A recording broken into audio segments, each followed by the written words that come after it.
Jennifer Matthews stood in the rain outside the mansion she'd called home for 8 years, her 3-year-old triplets clinging to her soaked coat, while her husband Brandon and his entire family threw garbage bags filled with her belongings onto the driveway. Completely unaware that just 4 hours earlier, she had signed the biggest infrastructure contract in state history, worth $450 million. But Brandon's mistress Vanessa was laughing from the doorway, her hand possessively wrapped around his waist, while his mother Patricia sneered that Jennifer was nothing but a worthless burden who couldn't even afford decent clothes for those 3 little accidents. And his sister Melissa filmed the whole humiliating scene for social media, mocking how Jennifer would end up begging on the streets with her triplets because she had no skills, no money, and no future. The contract documents were still in Jennifer's car, the titanium-reinforced vehicle design she'd spent 6 years perfecting in the garage they'd forbidden her from using. The revolutionary blueprint that 7 countries were now fighting to license, the innovation that would rebuild the entire Pacific Northwest's transportation infrastructure. But her husband and his family were too busy celebrating her destruction to notice the government official's Range Rover that had been parked across the street for the past 20 minutes. What would Brandon's face look like when he discovered the woman he'd just thrown away like trash was now the most sought-after engineer in North America? How would Vanessa's laughter sound when she realized the worthless wife she'd replaced was about to become wealthier than Brandon's entire family combined? And what would Patricia and Melissa do when they understood that the woman they just humiliated on camera would soon be deciding whether their family business received the supply contracts that could save them from bankruptcy? Jennifer's hands trembled as she buckled Emma, Olivia, and Sophie into their car seats, her daughter's confused faces breaking her heart into smaller pieces than she thought possible. The rain hammered against the windshield, mixing with tears she refused to let fall until her babies couldn't see. Brandon's voice still echoed in her ears from 30 minutes ago, when he'd walked into their bedroom with Vanessa draped on his arm and announced that Jennifer had exactly 1 hour to leave his house. His house, the mansion she'd helped purchase with her grandfather's inheritance before Brandon's tech startup had crashed spectacularly, losing every investor's money and leaving him scrambling to save face in Silicon Valley's ruthless social circles. The home where she'd sacrificed her engineering career to raise their daughters after a complicated pregnancy had left her bedridden for months. The place where his mother Patricia had moved in 2 years ago, gradually poisoning every conversation with remarks about Jennifer's inability to lose the baby weight, her failure to maintain proper society connections, her embarrassing habit of sketching vehicle designs on napkins during family dinners. Jennifer had watched her husband transform from the ambitious entrepreneur she'd married into a hollow man who measured his worth by his mother's approval ratings and his mistress's Instagram followers.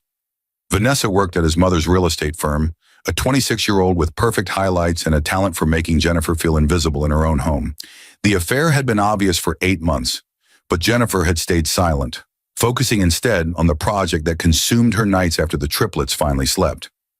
The garage had become her sanctuary, the place where she'd rebuilt herself bolt by bolt. Her background in aerospace engineering and materials science had seemed like a waste during those years of changing diapers and attending playdates, but every skill had been sharpening in the darkness, waiting for the right application. The titanium-reinforced chassis design had started as a sketch on the back of Sophie's pediatrician bill, an innovation that could revolutionize how cities approach public transportation infrastructure in earthquake zones. She'd submitted the preliminary designs to the Department of Transportation 18 months ago under her maiden name, Bennett, never mentioning it to Brandon because his last 3 business ventures had imploded after he'd overpromised and underdelivered to investors who'd expected miracles. This was hers, something he couldn't touch or diminish or claim credit for during cocktail parties where he rewrote history to make his failures sound like strategic pivots. The government response had been immediate and enthusiastic. Jennifer had spent the past year and a half in clandestine meetings with federal engineers, transportation secretaries, and military advisors who understood that her design wasn't just innovative, it was revolutionary. The titanium composite framework could withstand seismic activity that would crumble traditional infrastructure, while the modular construction system reduced building time by 60% and cost by 40% compared to current methods. 3 countries had contacted her within weeks of her presenting to the International Engineering Summit last fall. Japan wanted her designs for their coastal cities. New Zealand needed earthquake-resistant solutions for Wellington's transportation overhaul. Chile's government had sent a delegation to her hotel room with contracts that made her head spin.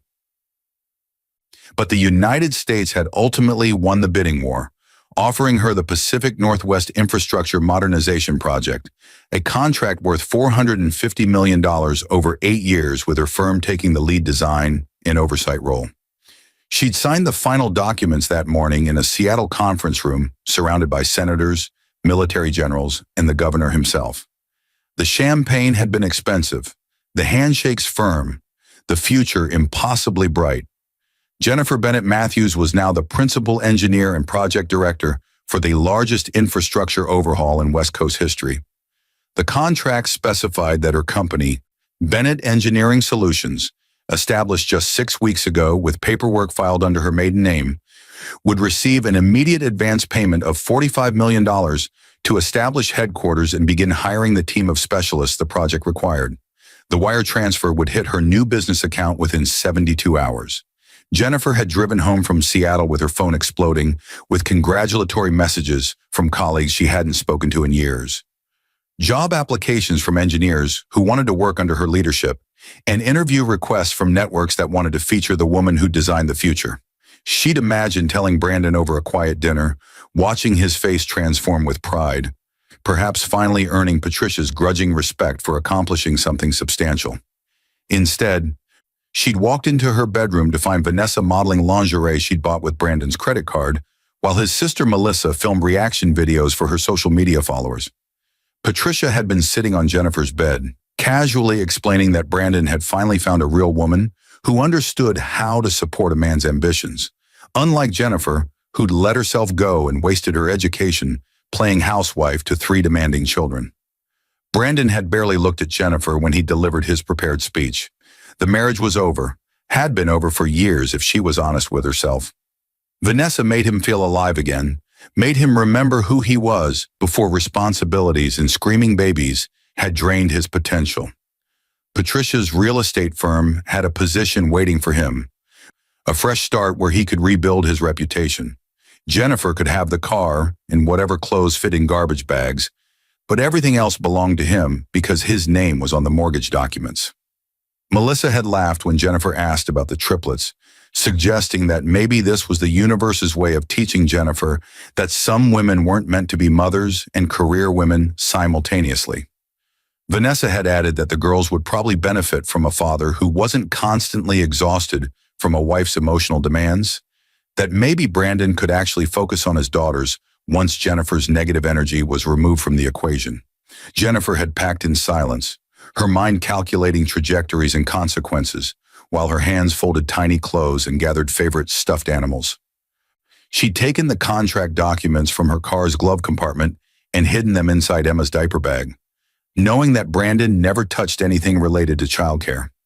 She'd watched Patricia supervise the garbage bag packing, making sure Jennifer didn't steal any valuable jewelry or artwork that had been Patterson family heirlooms. The cruelty had been methodical and complete, designed to break her spirit and ensure she understood her worthlessness in their hierarchy. Melissa's phone had captured every moment, every tear Jennifer had fought to suppress, every humiliating second of her standing in the rain, while Vanessa laughed about how the mighty had fallen, but none of them had noticed the government vehicle parked across the street, the dark Range Rover with federal plates and tinted windows. None of them had recognized Deputy Director Morrison from the Department of Transportation, who'd insisted on providing security for his newest contractor, given the sensitive nature of the project and the international attention it would attract. None of them understood that the bedraggled woman they were destroying on camera was now more valuable to national infrastructure than their entire social circle combined. Jennifer started the car, her titanium-reinforced vehicle prototype that she'd been testing for 6 months without Brandon noticing anything unusual about the sedan he dismissed as her boring mom car. The engine purred with power that defied its modest exterior, the chassis absorbing the road's imperfections with technology that would soon revolutionize transportation worldwide. She pulled away from the mansion slowly, watching it disappear in her rearview mirror while her daughter sang nursery rhymes in the back seat, blissfully unaware that their world had just shattered and rebuilt itself in the same breath. The hotel suite she'd reserved that morning overlooked Puget Sound, a temporary home while she searched for the right property to establish both Bennett Engineering Solutions headquarters and a real home for her daughters. The $45 million advance would cover everything, from hiring the industry's best engineers to creating the childcare facility she'd need for Emma, Olivia, and Sophie during the intense work years ahead. Her phone vibrated with another message from Deputy Director Morrison, confirming that tomorrow's press conference was scheduled for 2 p.m. The governor wanted to personally announce the contract award, emphasizing the administration's commitment to infrastructure innovation and highlighting Jennifer's groundbreaking work. Networks were already requesting interviews. Engineering journals wanted exclusive features. Universities were offering research partnerships and guest lecture opportunities.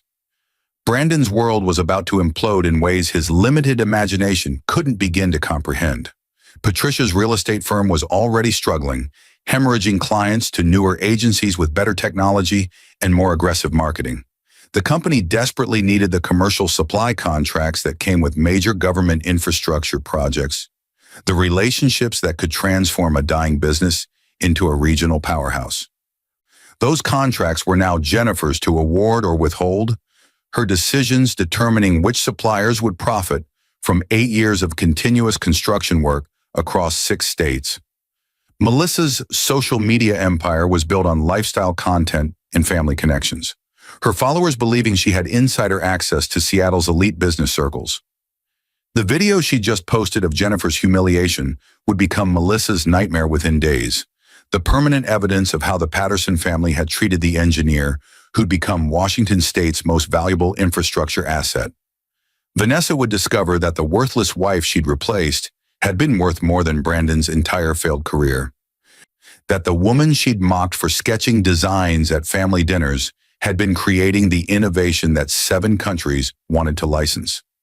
Brandon would understand too late that he'd discarded a partner worth hundreds of millions for a mistress whose primary skill was social media photography and a mother whose approval meant nothing in the world of engineering excellence.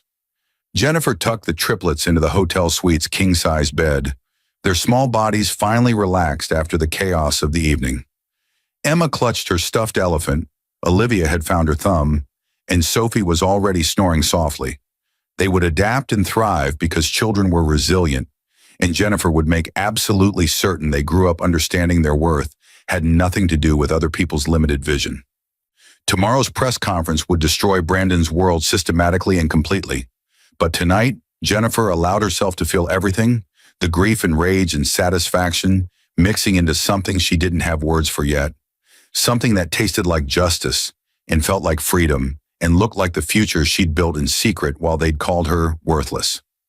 Brandon Patterson woke up to 73 missed calls and his phone vibrating so aggressively it had fallen off the nightstand. Vanessa stirred beside him, her blonde hair spread across the pillow that had been Jennifer's for 8 years, her perfectly manicured hand reaching for his chest with the possessiveness of victory. His mother's voice was shrieking from the hallway before he could check the notifications. Patricia's fury so palpable, it seemed to shake the mansion's foundation. The first message was from his former business partner from the failed tech startup, the man who'd sworn never to speak to Brandon again after the investor disaster. The text was simple and devastating. "Dude, did you seriously just kick out Jennifer Bennett? The Jennifer Bennett? Are you completely insane?" Brandon's confusion lasted exactly 4 more seconds, until he opened the news alert that had crashed his phone's notification system. The Seattle Times headline dominated his screen with a photograph that made his stomach drop into places stomachs shouldn't reach. Jennifer standing between the governor and 3 military generals, her hand shaking the Secretary of Transportation's grip, her smile confident and radiant, her eyes sparkling with achievement. Local engineer Jennifer Bennett awarded $450 million Pacific Northwest infrastructure contract, revolutionary titanium design to transform regional transportation. The article detailed everything: 6 years of secret development work, international bidding wars, 7 countries competing for licensing rights, a preliminary advance payment of $45 million. Bennett Engineering Solutions, established 6 weeks ago, with headquarters soon to be announced in the Seattle metropolitan area. The project would create 8,000 jobs over 8 years, revolutionize earthquake-resistant infrastructure design, and position the Pacific Northwest as the global leader in next-generation transportation innovation. There were quotes from engineering professors who'd taught Jennifer at MIT, colleagues who'd recognized her genius before she disappeared into marriage and motherhood, government officials praising her meticulous attention to safety standards and cost efficiency. The governor had used words like visionary and transformational and the future of American infrastructure innovation. The photographs showed Jennifer in a tailored navy suit that Brandon had never seen, her hair styled professionally, her posture radiating authority and competence. She looked like someone who'd been hiding in plain sight, someone who'd been extraordinary all along, while he'd been too blind and stupid to notice. This wasn't the exhausted woman he'd mocked for sketching on napkins. This was Jennifer Bennett, the engineer whose designs were about to change how cities approach transportation infrastructure in seismically active regions. Brandon's hands shook as he scrolled through more articles. Forbes was already calculating her potential net worth, estimating that licensing deals alone could push her into billionaire territory within 5 years. The Wall Street Journal had published a profile of her journey from aerospace engineering to infrastructure innovation. Engineering Weekly had interviewed former professors who'd predicted Jennifer would revolutionize the field if she ever returned to it full-time. Vanessa had woken up now, her confusion transforming into horror as she read over his shoulder. Patricia burst into the bedroom without knocking, her face twisted with rage and panic, her phone showing the same headlines that were destroying Brandon's understanding of reality. Melissa was crying in the hallway, her social media notifications exploding with comments about the video she'd posted last night. Thousands of people calling her cruel and short-sighted and asking how she could humiliate an engineering genius on camera. "Fix this," Patricia hissed, her voice venomous with desperation. "Call her, apologize. Tell her it was a mistake, that you were stressed, that we didn't mean any of it. Brandon, my company needs those supply contracts. The infrastructure project will require commercial real estate services, construction supply chains, logistics coordination. If Jennifer blacklists us, we're finished. Do you understand? Finished." Brandon tried calling Jennifer's number. It went straight to an automated message informing him that this number was no longer in service. He tried her email only to discover she'd changed her address to something associated with Bennett Engineering Solutions. He checked social media accounts that no longer existed, realizing Jennifer had systematically erased every connection to her married identity. His sister Melissa had deleted the humiliation video, but it was too late. Screenshots and recordings had spread across multiple platforms, picked up by news outlets covering the contract story. The comments were brutal and specific. People were identifying Patricia's real estate firm, calling for boycotts and investigation into how the Patterson family treated women. Melissa's sponsors were dropping her, brands distancing themselves from someone who'd filmed cruelty toward a woman now celebrated as an infrastructure hero. The doorbell rang at 7:30, a sound that made Brandon's blood freeze. Deputy Director Morrison stood on the porch with 2 federal agents, their expressions professionally neutral, but their purpose unmistakable. Morrison held a tablet showing the video Melissa had posted, the footage of Jennifer standing in the rain with her triplets, while Vanessa laughed and Patricia sneered. "Mr. Patterson," Morrison said quietly, his voice carrying the weight of federal authority, "I'm here in an unofficial capacity this morning to inform you that Dr. Bennett has requested a restraining order preventing any member of your family from contacting her or her daughters. Given the sensitive nature of her current government contracts and the security clearances involved, this request will be granted immediately. Any attempt to contact Dr. Bennett will be considered a federal violation." Brandon tried to speak, but Morrison held up a hand. "I watched that video last night from across the street, Mr. Patterson. I watched you and your family humiliate one of the most brilliant engineers I've encountered in 30 years of government service. Dr. Bennett specifically requested that I deliver this message personally. She has no interest in revenge because success is the best response to cruelty, but she wants you to understand that the life you threw away last night was worth more than you'll ever achieve. Morrison turned to Patricia, his expression hardening. Mrs. Patterson, Doctor, Bennett has also instructed all project contractors to exclude Patterson Real Estate from any consideration for supply chain partnerships or commercial service agreements associated with the Pacific Northwest Infrastructure Project. This decision is final and non-negotiable. Good morning. The federal agents left, their departure creating a vacuum of silence so complete that Brandon could hear his mother's breathing, sharp and panicked. Vanessa had retreated to the bathroom, her earlier confidence evaporated into the recognition that she'd helped destroy something irreplaceable for a relationship that now felt hollow and temporary. Brandon walked through the house in a daze, seeing it with new eyes. The garage he'd forbidden Jennifer from using had been her workshop, he realized now. The napkin sketches he'd mocked had been preliminary designs for innovations worth hundreds of millions. The late nights he'd complained about had been Jennifer teaching herself advanced materials, science and seismic engineering, while he'd scrolled through social media feeling sorry for himself. His phone continued erupting with messages from people he'd lost contact with over the years. Former colleagues from the failed startup were asking if he was the same Brandon Patterson who just divorced Jennifer Bennett. Investors he'd burned were pointing out the irony that he'd been married to someone actually capable of delivering revolutionary innovation while claiming to be a visionary himself.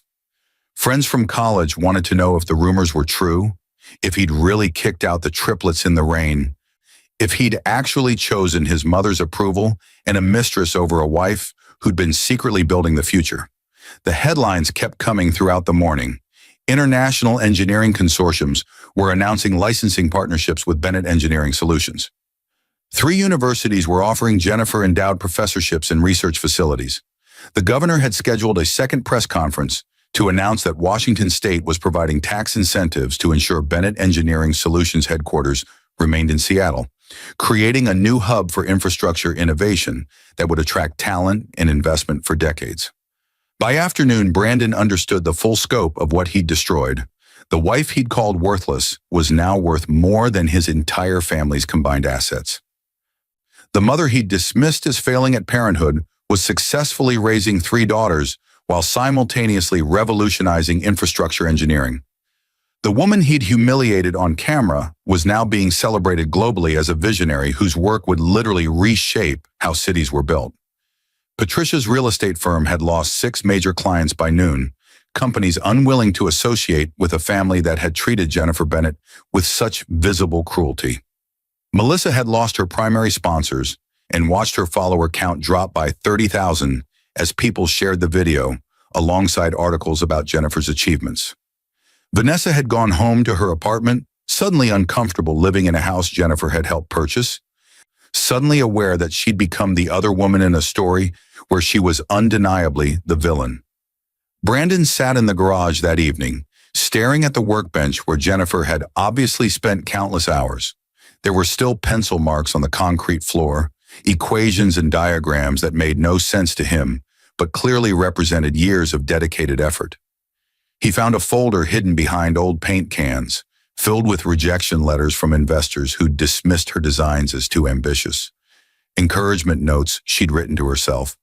Photographs of the triplets that she'd apparently looked at for motivation during difficult nights. One photograph stopped him cold. Jennifer was in this garage surrounded by design papers and engineering textbooks. Her laptop opened to complex modeling software. She looked exhausted and determined and absolutely certain of her path. The photo was dated 8 months ago, right around the time his affair with Vanessa had begun, right around the time he'd decided Jennifer was no longer worth his attention. She'd been building the future while he'd been destroying the present. She'd been working towards something revolutionary while he'd been working toward nothing but his mother's approval. She'd been sacrificing sleep and comfort to create innovations that would benefit millions while he'd been complaining that she didn't pay enough attention to his needs. The titanium-reinforced vehicle she'd driven away in suddenly made sense. She'd been testing her own designs, perfecting her innovations, using her daily life as the laboratory. The boring mom car he'd mocked had been a prototype for technology that would transform transportation infrastructure worldwide. Jennifer had been extraordinary all along, and he'd been too small-minded to see it. His phone buzzed with one final message, this one from a reporter asking if he wanted to comment on his ex-wife's success.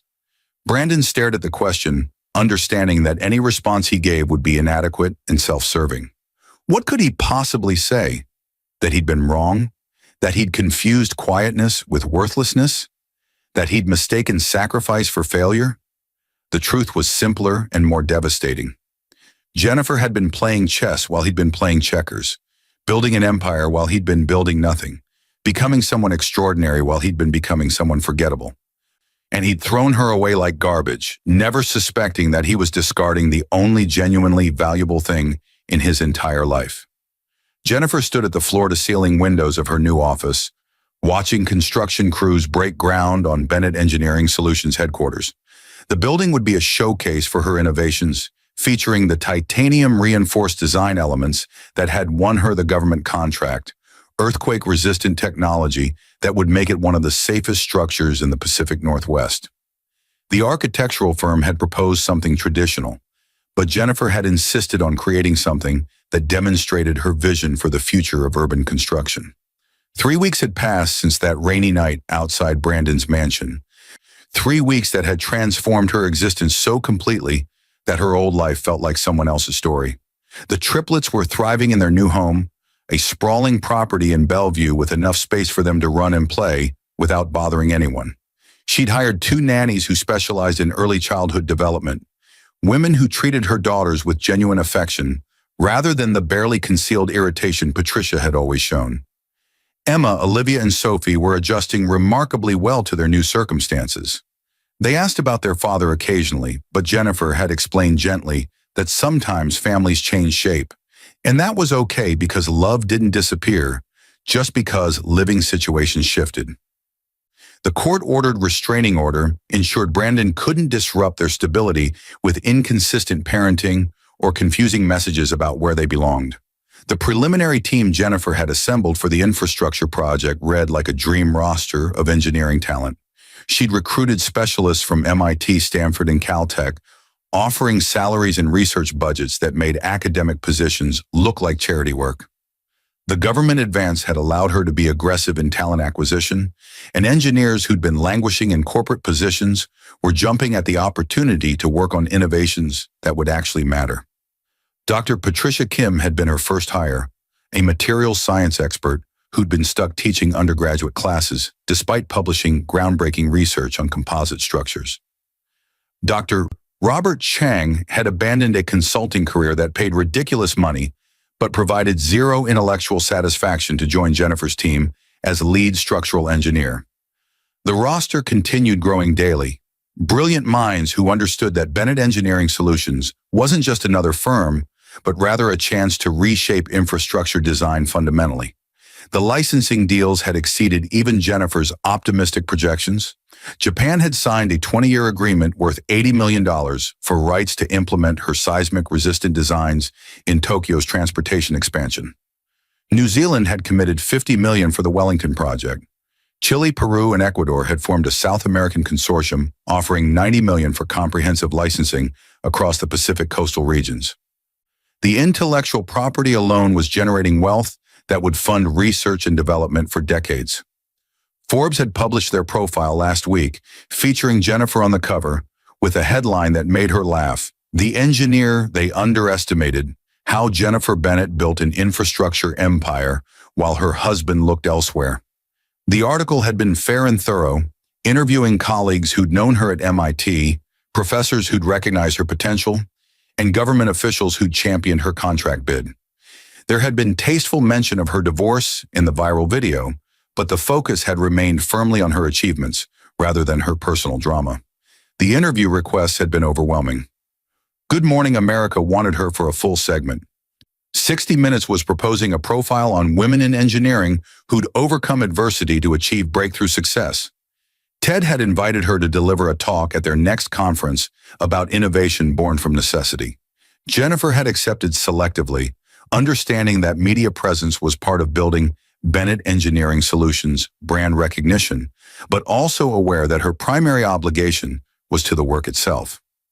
Her phone buzzed with a message from Deputy Director Morrison confirming that tomorrow's site inspection in Portland would include senators from Oregon and Washington who wanted to understand the project's scope.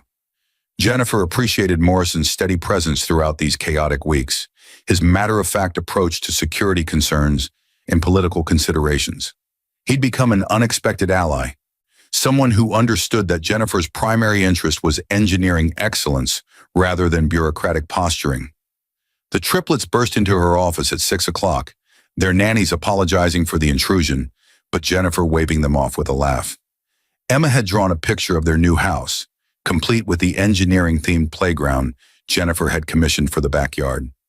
Olivia wanted to show off her counting skills, racing through numbers while her sisters cheered.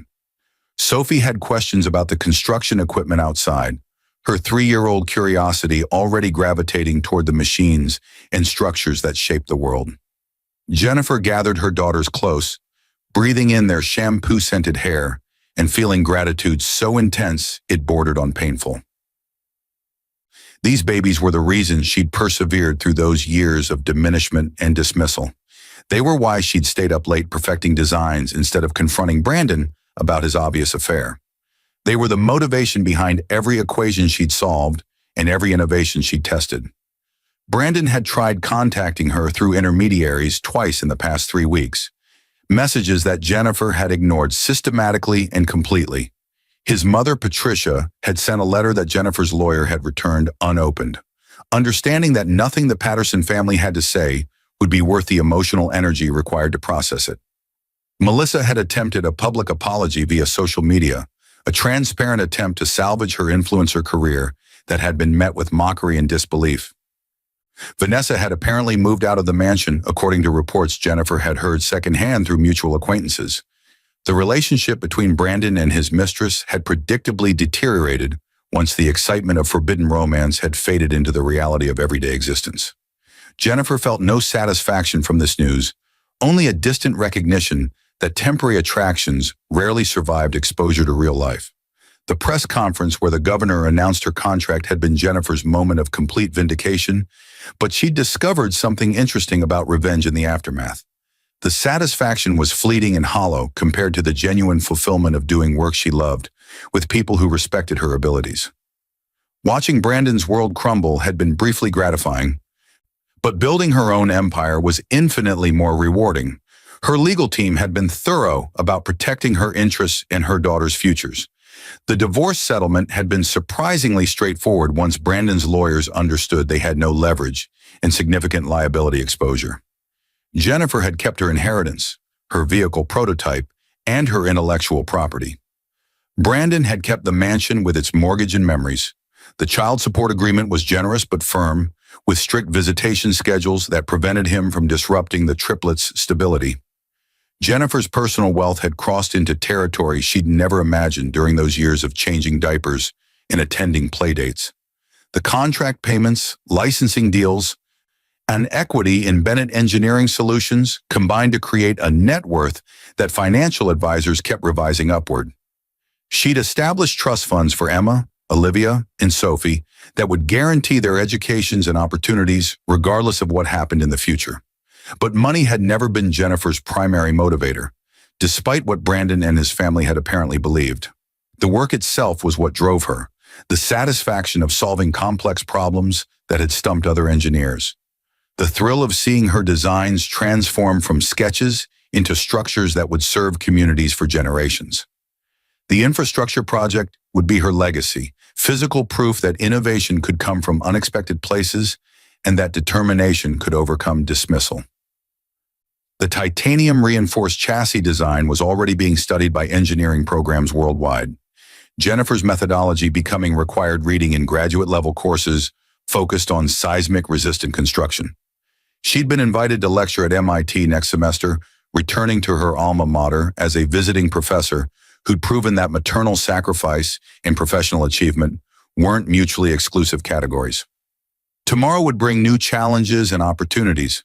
The Portland site inspection would be followed by meetings with transportation officials from California and British Columbia, both interested in expanding the project's scope beyond the original 6-state parameters. Jennifer's team had prepared comprehensive presentations demonstrating how the design could be adapted for different geographical and seismic conditions, without compromising structural integrity. But tonight belonged to her daughters, to the bedtime routine that grounded Jennifer no matter how chaotic her professional life became. She read them stories about brave women who changed the world through determination and creativity, carefully selected books that emphasized intelligence and perseverance over appearance and compliance. Emma, Olivia, and Sophie would grow up understanding that their worth was intrinsic and that other people's limited vision was never their problem. Jennifer tucked them in one by one, kissing foreheads and adjusting blankets, and promising that tomorrow they'd visit the Children's Museum before her afternoon meetings. Their room in the Bellevue house was filled with natural light and educational toys, a space designed to nurture their curiosity rather than contain their energy. They were safe and loved and valued, everything Jennifer had needed to ensure before she could fully embrace her professional success. She returned to her home office afterward, reviewing design modifications for the Seattle transportation hub that would serve as the project's showcase. The blueprints spread across her desk represented thousands of hours of work, countless revisions and improvements, the accumulated expertise of Jennifer's entire career, distilled into innovations that would literally change how cities approached infrastructure in seismically active regions. Her phone showed text messages from team members sharing excitement about tomorrow's presentations, engineers who understood they were participating in something historically significant. Jennifer responded to each one thoughtfully, building the collaborative culture that would define Bennett Engineering Solutions for years to come. She'd learned from Brandon's failed startup that technical innovation meant nothing without team cohesion and mutual respect. The video of her humiliation had disappeared from most platforms, deleted by Melissa and removed by moderators responding to copyright claims and harassment concerns. But Jennifer had saved a copy on an encrypted drive, not for revenge, but as a reminder of where she'd come from and how far she'd traveled. On difficult days, she'd watch those 30 seconds of rain and garbage bags and Vanessa's laughter, letting the memory fuel her determination to prove that cruelty was temporary, but achievement was permanent. Brandon would live with his choices forever, understanding too late that he'd traded substance for appearance and excellence for mediocrity. Patricia would watch her real estate firm struggle without the infrastructure contracts that could have saved it, knowing she'd prioritize status over recognizing genuine worth. Melissa would rebuild her social media presence eventually, but always with the shadow of that video haunting her engagement metrics. Vanessa would move forward with the recognition that she'd been part of destroying something valuable for something temporary. Jennifer felt no anger toward any of them anymore, only a distant pity for people who'd confused quietness with weakness and sacrifice with failure. They'd given her the greatest gift possible even though they'd intended cruelty. They'd forced her to rebuild herself into someone stronger and more capable than she'd ever been while trying to please them.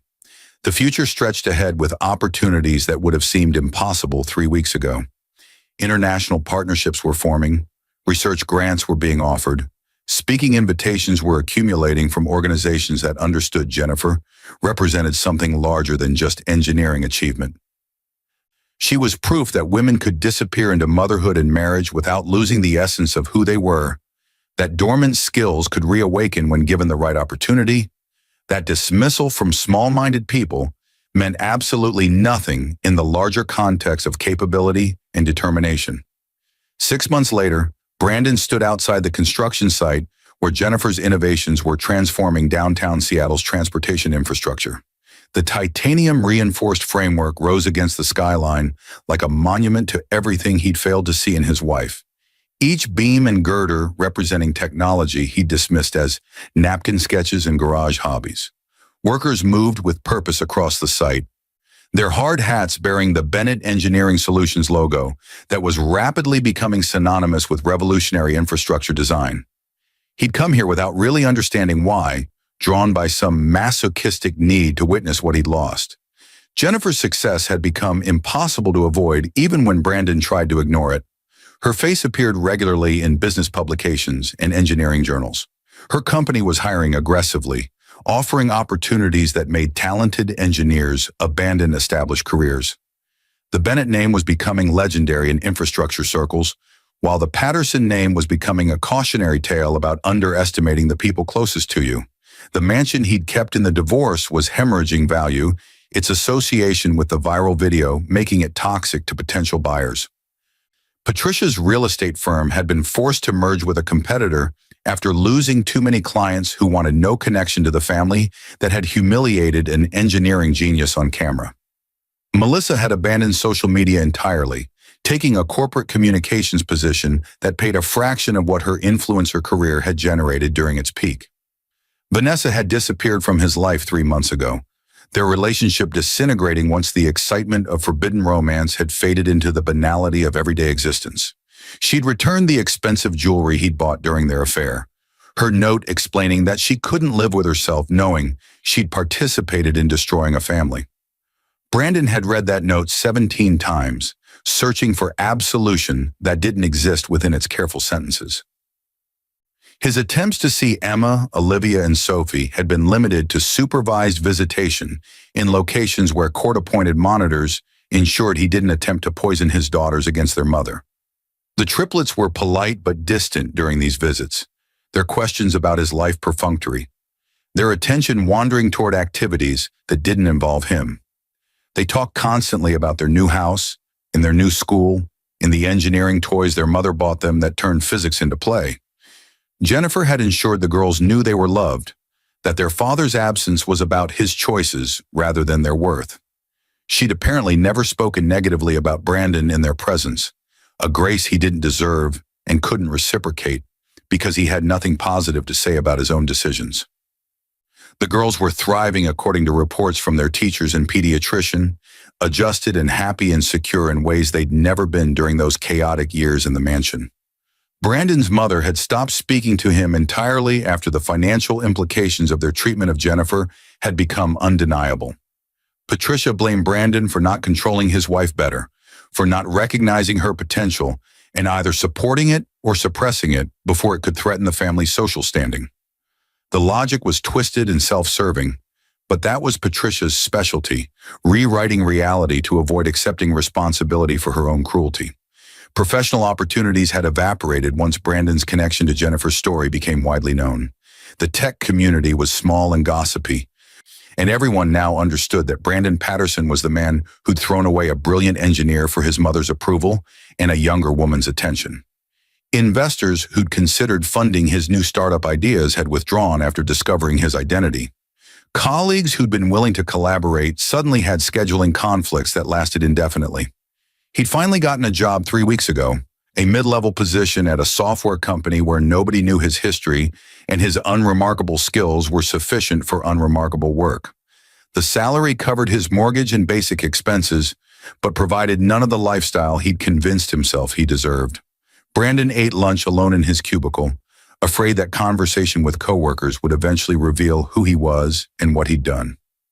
The construction site foreman noticed Brandon standing at the fence, his suspicion obvious even at a distance. Security had probably been briefed about Jennifer's ex-husband, warned that he might attempt contact or disruption. Brandon raised his hands in a gesture of peace and backed away, understanding that he no longer had any place in Jennifer's world, not even as a spectator to her achievements. He drafted apology letters that he'd never sent, knowing that no combination of words could undo the cruelty of that rainy night or erase the years of dismissal that had preceded it. Jennifer had made it clear through her lawyers that she had no interest in communication that didn't pertain to the triplets' welfare and education. She'd moved forward completely, building a life so full and purposeful that his absence probably registered as relief rather than loss.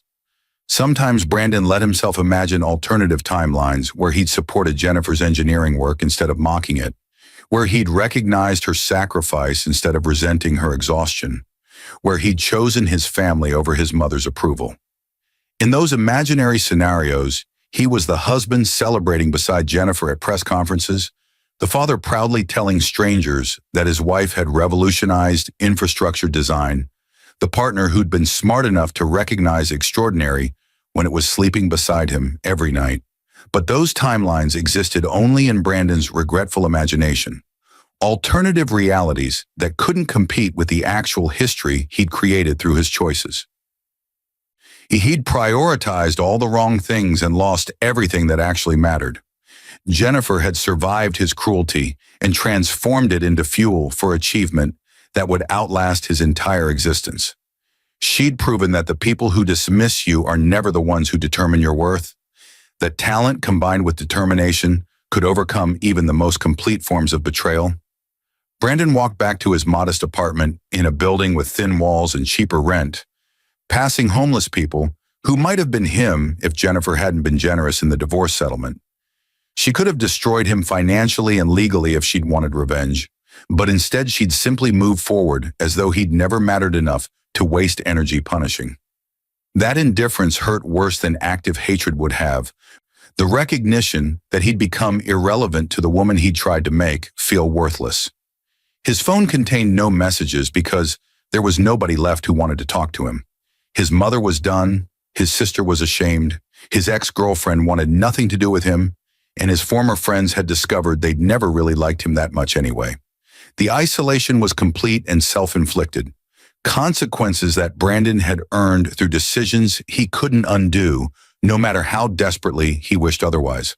The news that evening featured a segment on Jennifer's upcoming TED Talk about innovation and perseverance. Promotional footage showing her confident presence on the famous red circle. The interviewer asked about her divorce in the viral video, giving Jennifer the opportunity to discuss how cruelty had motivated her success. But Jennifer had simply smiled and redirected the conversation toward her team's achievements and the infrastructure project's potential impact on communities worldwide. "I don't spend much time thinking about the past," Jennifer had said, her voice warm and genuine. "My daughters and my work are what matter now. Everything else is just noise that doesn't deserve my attention or energy.